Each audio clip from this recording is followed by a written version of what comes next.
The Oxford Dictionary defines the word believe in this way: accept as true, feel sure of the truth of. Accept as true, feel sure of the truth of. With this definition in mind, I would like to share my belief about the concept of companionship. For me, companionship is an important part of feeling stable in our often unstable world. Let's together take a 3-minute dive, time me, into why I value the concept of companionship enough to have it be one of the core beliefs and values in my life. The first known written use of the word companionship was in 1548. The word comes from the Latin com, C-O-M, meaning with, and panis, P-A-N-I-S, meaning bread, food. The Merriam-Webster dictionary defines companionship as the good feeling that comes from being with someone else. The Oxford Dictionary defines it as a good fellowship, which is the definition that I feel more akin to, as I find companionship in, you may think, some pretty odd ways and places. One of the most obvious forms of companionship is being here with you today, spending quiet, contemplative time with a group of like-minded acquaintances. The calming value of sitting together in silence and listening to the spoken word of our minister together, of singing beautiful words from our hymnal and listening to the highest quality piano playing on the most beautiful instrument. It is the kind of companionship that gives me stability to start my week. There are obvious companionships that we all are familiar with: families, friends, jobs, and activities like our committee work and our social times together, like yesterday's gathering. Forms of companionship that may not be as quickly recognized by some, but that I have found to hold quite true for me, are times when I find companionship while taking a walk on a trail in the woods, with trees and flowers, weeds and dirt. Throwing the ball for my dog, her complete joy in that moment. Holding my kitty in my lap, her warmth and purring, reaching out to me. Stroking the soft muzzle of the horses I help care for and gazing into their big, soft, beautiful eyes. And even laying in my hammock at home with my head under that very special tree that means so much to me. So, where can we find companionship when we are feeling so alone in our world? Look no further than each other here, your family and friends, the dogs, cats, horses, trees, sky, ocean, bees, newly planted tomato plants, roses in the garden. I could go on and on. I can even go so far as to recognize how the dirt beneath my feet and the creatures in it walk with me every day. We may feel alone at times, but we are really never alone, really. The silent support from our earth is right here, if we only listen and rest in the companionship she offers us every day. I challenge you today to take time and begin to count the many companionships you have, even if you are feeling particularly alone on any given day, because I'm sure there will be many more than you also could ever count and fall back on to get you through your week. This I accept as true and feel sure of the truth of. Thank you and blessings on your journey.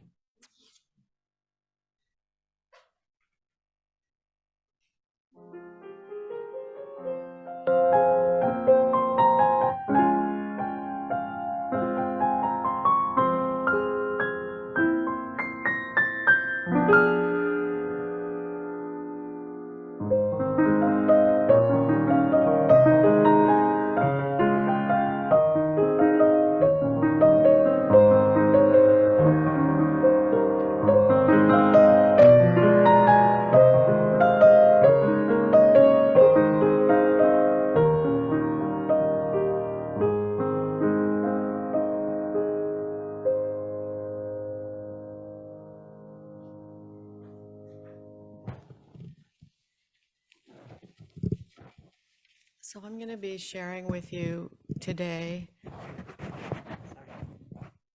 as a Unitarian Universalist, the religious influences that I've had in my life and my spiritual journey. My mother asked my father about baptizing me and my sisters. He sprinkled bath water over us and said, "There, they're baptized." He revealed this incident to me with his characteristic humor and grin. Another memory I have of identifying my religious history and identity is a flight to our expat residence in Saudi Arabia after being in the United States on vacation. Before landing, we were required to fill out some paperwork for the customs agents. I looked at the question of religion and asked my parents what I should indicate on the form. I think it was Dad who said I should put Christian. I believe the Saudi authorities wanted to know whether we were Muslims or the alternative as they saw it, which was Christian. I don't think anyone considered the possibility that someone might not be any religion at all or a total non-believer. My parents were in fact atheist. They had a very scientific view and outlook of life. But I do think that even atheists at times in their life probably ponder whether maybe they've been mistaken, maybe like towards the end of life and at other times. I've always suspected that about my parents, even though they didn't genuflect to anyone or talk about religion. I have been known to describe my Unitarian Universalism upbringing to people unfamiliar with it as a study of all the major religions plus sex education. It was, with freedom to believe what you want. I heard Pastor Susan clarify that that is not the case and that we have shared values. I think I took it for granted that those shared values are things any responsible person would subscribe to, and it is the plurality I was referring to in diversity of belief. I felt at home and comfortable in the UU Fellowship in Dhahran, Saudi Arabia, comprising what I thought were the coolest people in town, the intellectuals. Our curriculum came from Beacon Press. It was really not that small of a congregation, everything being relative. It was bigger than NVUU, at least if you count the kids, which were a substantial number, ranging from first graders through junior high students. And I put over there on a poster board a picture of my Unitarian class when I was in third grade, and then one in junior high, as well as some trips that we went on. And there's one picture of someone setting up a UU booth for a fair. I loved our outings, such as Easter sunrise services in the desert, where we climbed jebels or hills and took in the purity of the Arabian land, so quiet and still. Outward displays of religions other than Islam were forbidden, and so the Catholics met in the movie theater, the Protestants at the school, and the Unitarians in a plain-looking building where the Brownies met and other groups. I enjoyed visiting my friend's Protestant Sunday school, which was not held on Sunday, the weekends there being different than in the US. The Protestant Sunday school felt warm and comforting with its stories about Jesus. The Catholic service I went to with my best friend struck me as a hilarious spectacle, with a parade of parishioners filing past the priest and having a wafer placed on their tongue, and I was scolded by my friend to behave while I was having a hard time not laughing. It was simply my unfamiliarity with it and my ignorance. During the 15 years I spent in Arabia, growing from a 3-year-old to an 18-year-old, I wasn't gonna cry.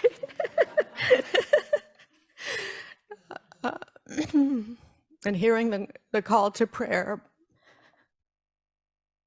by the muezzin from the minaret 5 times each day, day and night, permeated my world with a spiritual consciousness that was both tangible and subconscious. It lent an order and beauty to my days. and nights a serenity. That order was shattered and scrambled at the beginning of 1976 when the work visa of my husband of less than a year expired because he lost his job when we came back from our honeymoon 10 days late. Our honeymoon was in the summer of 1975, and we had a brief grace period during which we tried to work out what we would do. It had not been our plan to return to America so suddenly and ill-prepared. A friend of mine had been converted to becoming a Jehovah's Witness, and she gave me one of their Bibles, which I read frantically on the plane to London. In Amsterdam, I read with reverence from a small mother-of-pearl Bible my mother-in-law had given me as a wedding present. I was desperately seeking something to hold on to. My husband and I went to Houston, Texas, where there was a construction boom taking place with plenty of jobs for trades such as electrician, which was Dan's skill. We repatriated from scratch, arriving with no home, car, or job lined up. Thanks to the help of my friend's parents, who loaned us a car and let us stay with them temporarily, we got an apartment and a '68 VW Bug, set up a bank account, and Dan found a job. One day, while at the botanical gardens, we encountered a couple of brothers who were walking the paths, praising the Lord for the sky and trees and birds, looking for people to invite to a love feast. The brothers were very mysterious about what a love feast was. The name intrigued my husband, and despite my misgivings, we followed them to their church. The love feast turned out to be a potluck at which the gospel was preached and an invitation extended most compellingly to receive the Lord and become born again. Upon arriving there, Dan and I were separated from each other, with the brothers taking him one direction and the sisters taking me another. They began working on me over dinner, and after the meal, everyone who had been meeting in small groups turned their chairs back so that we were in concentric circles, with the preacher standing in the very center delivering his message. In my liminal state, having left my home and all that was familiar to me, experiencing culture shock, I opened myself to the salvation being offered. That very night, I not only prayed and received the Lord, but was baptized by immersion. And so began 7 years in a fundamental Christian church that was called by some a cult.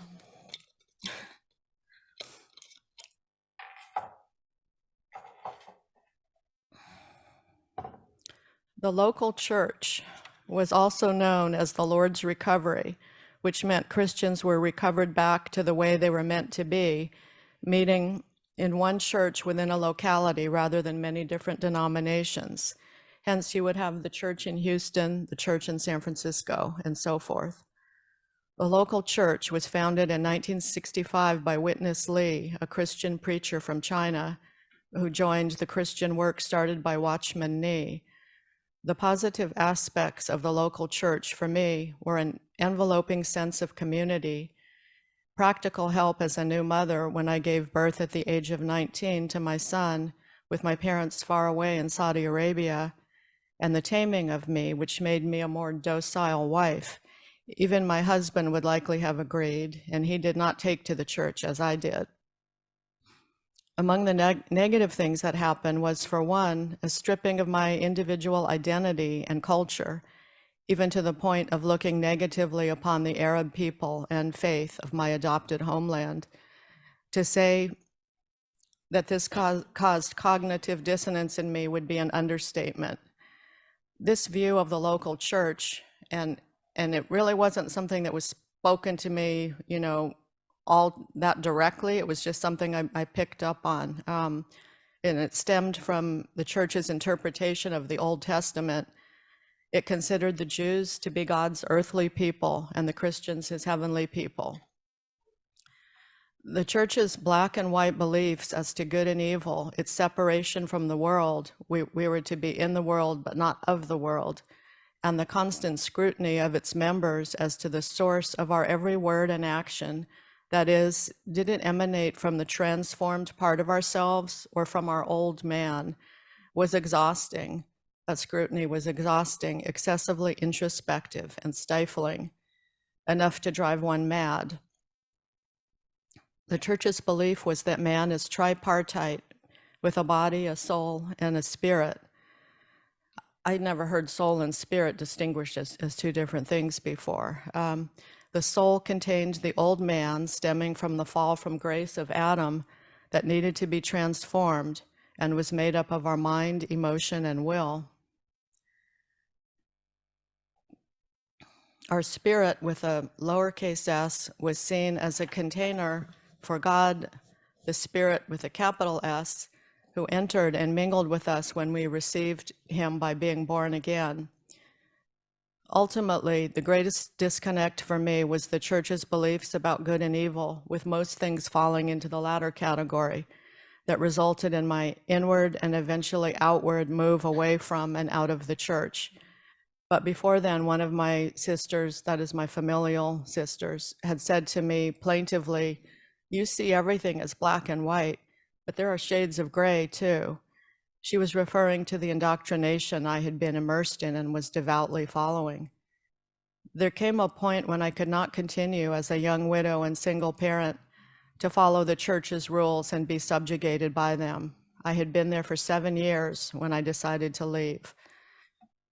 And in leaving, I was fearful, expecting to be struck by lightning or worse. Their teachings were that once we have seen the light, if we turn our back on it, we are walking in darkness. With the damage done to me, to my psyche by the church, some of which was very personal, it was a long time before I was able to find faith again and to restore any spiritual beliefs for my life. My son and I moved to California in the 1980s, where my family was from, and I eventually looked for a body of people to meet with. It was the UU Fellowship in Napa that I went to. I did not especially feel at home there when I attended.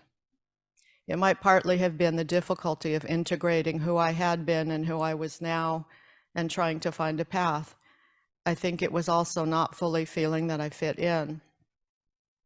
In addition to NVUU, I participated at the UU Fellowship on Cedar and Bonita in Berkeley.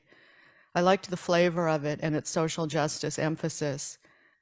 At one service, I noticed that the chairs were arranged in concentric circles. I flashed back to the local church and looked about warily. And when I attended a regional UU gathering, some aspects were reminiscent for me of the local church's annual conference in Anaheim, and that there was a sameness in what was spoken from one fellowship locality to another, and an organized purpose across the nation. Perhaps this is the case in most faith communities, and we acted more independently in the UU Fellowship in Arabia. The videotaped messages shown in UU congregations too are something that has reminded me of the video messages from Witness Lee that were shown in the local churches. In 2007, when my son died by police use of excessive force, the people I surrounded myself with were activists in Sonoma County, because that's where he was killed, and the broader Bay Area, who worked on the need for police reform and accountability. I also worked at a new job in the mental health field. For many years, I did not attend any church. Now that I have retired and made my way back to NVUU, the best way I can articulate what my beliefs are is to say that I have a universal outlook and am a person of faith. I turn to prayer when I feel the need and when I'm asked to on behalf of others. It took time for me to once again feel all right about prayer. When my husband died in a car accident, one of the elders of the local church told me that there are no accidents. I knew that they had recently prayed about him, not approving of the path he was on. After that, I was deeply fearful of anyone praying for me or about a situation in my life. I avoid Christians who proselytize and seek converts, as well as others who believe that only their particular way is the legitimate one, or that they are the chosen ones above all others, and those who have strong do's and don'ts above and beyond what is necessary to prescribe. I have read that we should phrase prayers in a positive light, asking for what we would like to see happen, and not phrase it from a perspective of fear, as in, please don't let this, whatever the this is, happen. I believe that we need to be conscious of what we may cause to manifest in our lives by our actions and words. I believe in speaking positively with faith, hope, and compassion. I subscribe to our shared UU values and was taught the golden rule as a child. I love a saying on rubber bracelets made by an organization I collaborated with: love more, judge less. Social justice has always been important to me. Having experienced the death of both my husband and son at young ages, the question of what happens to us when we die and whether our spirits continue on has been an important question for me.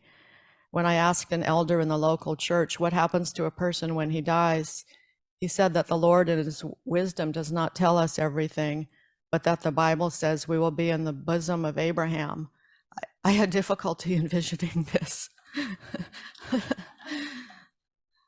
I have periodically listened at night in bed to a Deepak Chopra CD on healing meditation. He spends significant time addressing death and why we need not fear it. His belief is that when our bodies die, we can create a new one, and that we create our own world after death.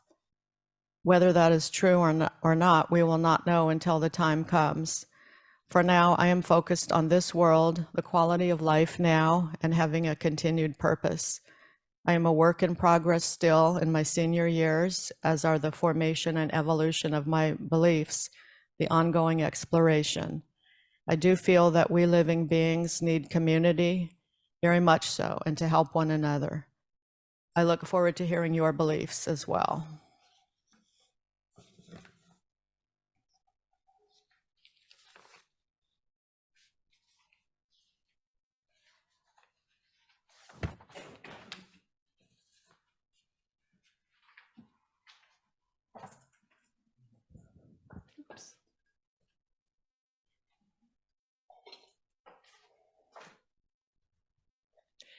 Thank you, Adrianne, for sharing your story, and thank you, Vicki, for sharing your beliefs today. We each choose our best food and the answers to the big questions of life in our own way and time. Some of us were given a strong belief system as children, perhaps a creed or a worldview that gave us answers that we clung to until questions and doubts arose. How good it is to find a faith community, encouragement, where there's encouragement to keep examining what is true. May you all continue to seek with open minds and hearts, and may you hold each other's truths with respect and care. Today's service is the first of what we hope will be a regular series that will give all of you opportunities to share your beliefs with one another in a long form or in a short form, any kind of style. So we can work on that, and I look forward to hearing your best truth, your truest beliefs in the coming year.